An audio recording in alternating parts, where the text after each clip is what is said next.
Boruto TBV Chapter 10 is officially out. Without further delay, let's jump right into the chapter. Baby Kurama and Himawari are on the cover page, and the title of the chapter is Colonel. At the start of the chapter, Himawari and Team 10 are flying away, and Jura understands they want to reduce the harm to the village. Konohamaru and others find the Shinju. Shikamaru confirmed to Konohamaru that Team 10 is luring the Shinju to the southwest, and their target is Himawari for some unknown reason, but he didn't mention anything about the Nine Tails chakra, which he knew, as we have read in the last chapter. Kawaki heard the Himawari part, but Shikamaru tries to convince Kawaki to forget Boruto, which pisses Kawaki off, and Kawaki says, "You should have led with that bastard." This shows that Kawaki still cares about Himawari, just like in part 1, where most of the empathetic or good things Kawaki has done involved Himawari, like the vase or sacrificing his arm to stop Delta's beam. Coming back, Kawaki flies towards Himawari, and Delta follows him. Meanwhile, Boruto is still in the village and connected to Shikamaru. Boruto says karma activation is a minor issue and he needs a little break.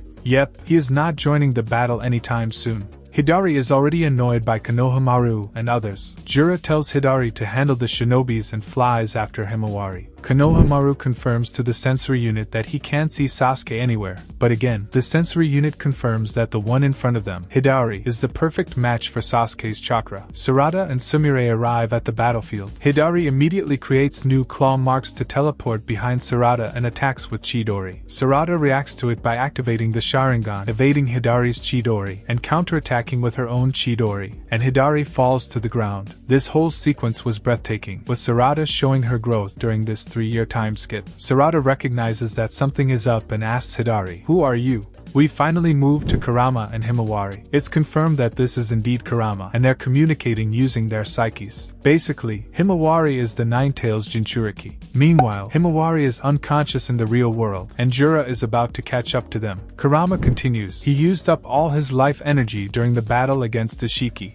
He also explains how tailed beasts come back to life, which was established in the Naruto series. Basically, a kernel, seed, or the most essential part of tailed beasts will sprout somewhere, and they'll return to life. But when and where it will sprout is unpredictable. Kurama says that Himawari might have been born inheriting the sliver or fragment of the Nine Tails chakra, or it's her destiny as someone who has Uzumaki and Hyuga blood, just as I said in my previous short. Kurama continues, the how doesn't matter, just embrace the situation and move on, and Himawari does the same. She is back to her consciousness. Jura is about to catch up. Himawari asks Kurama to do something, but Jura shoots the bird using a tailed beast bomb via his right Rinnegan, and they land using Cho-Cho parachute. Jura again appreciates their teamwork and proceeds to attack them. Again, Himawari was about to scream at Kurama. Kurama says, "Stop being a spoiled brat. Using my power is up to you."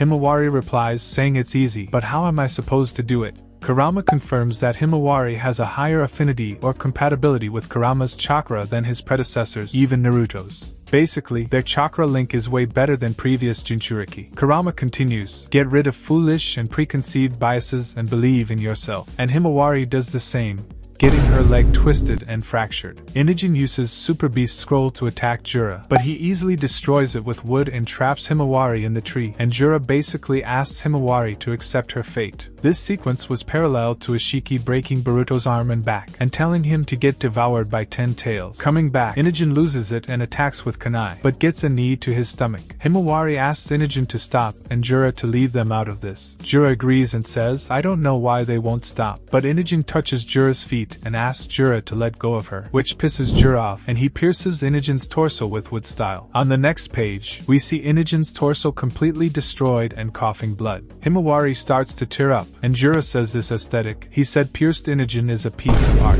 On the next page, the tree in which Himawari was trapped explodes and tail-like things float in the air. On the next page, Himawari is standing up, and she has Kurama's eyes and says, "I said to stop it." We get a full-page spread of Himawari's look, her hair floating and forming the 9 tails, eyes, nails, and thicker whiskers like a fox. Everyone, even Jura, is surprised, and Kurama says, "You've totally snapped, let's run amok, Himawari," and the chapter ends. This was another banger chapter. Himawari using the kyubi cloak, Sarada using the Sharingan is somewhat relative to Hidari's speed, and Inojin's possibly dead. Comment below with your thoughts on Kurama's return and the overall chapter, and we will meet in the next one.